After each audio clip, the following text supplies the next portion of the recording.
This is section 8.7. I'm going to call it 8.7b since for some reason I have two 8.7s. So this is Pascal's triangle, and we're going to use it to do the next set of problems. But first of all, it's not something we want you to memorize. We want you to be able to generate it. So I want to show you how to generate this. So it's a pyramid, and on top of the pyramid you start with a 1. And then you come to, that's called the 0 row. Then you come to the first row, and it's a 1 and a 1. So each row starts with a 1, and each row ends in a 1. So let's go to our third row, which is really our second row, which I'll explain in a minute.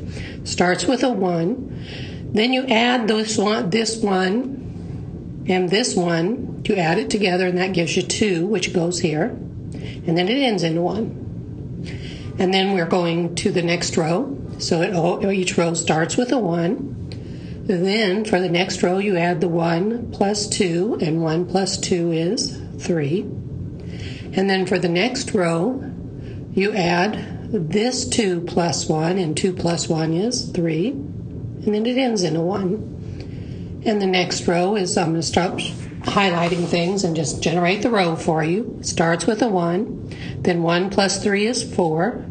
And then 3 plus 3 is 6, and then 3 plus 1 is 4, and it ends in a 1. And the next row starts with a 1, and then 1 plus 4 is 5, 4 plus 6 is 10, 6 plus 4 is 10, 4 plus 1 is 5, and it ends in a 1. And I'm going to generate one more row for you, and you get 1, 1 plus 5 is 6, 5 plus 10 is 15, 10 plus 10 is 20, 10 plus 5 is 15, 5 plus 1 is 6, and it ends in a 1. So that's how we generate Pascal's triangle.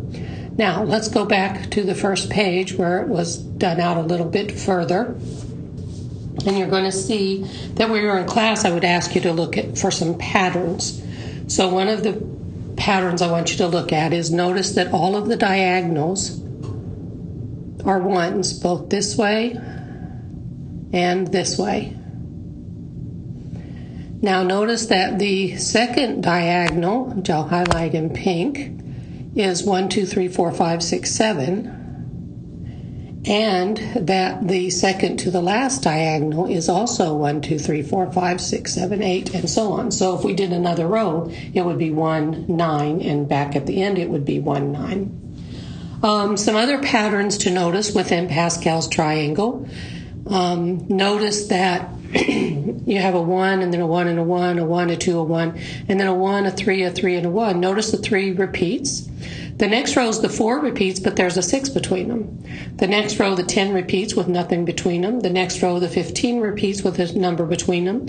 The next row, the 35 repeats with nothing between them, and so on. So these are some tricks that you can look at if you're generating Pascal's triangle to see whether or not you have it right.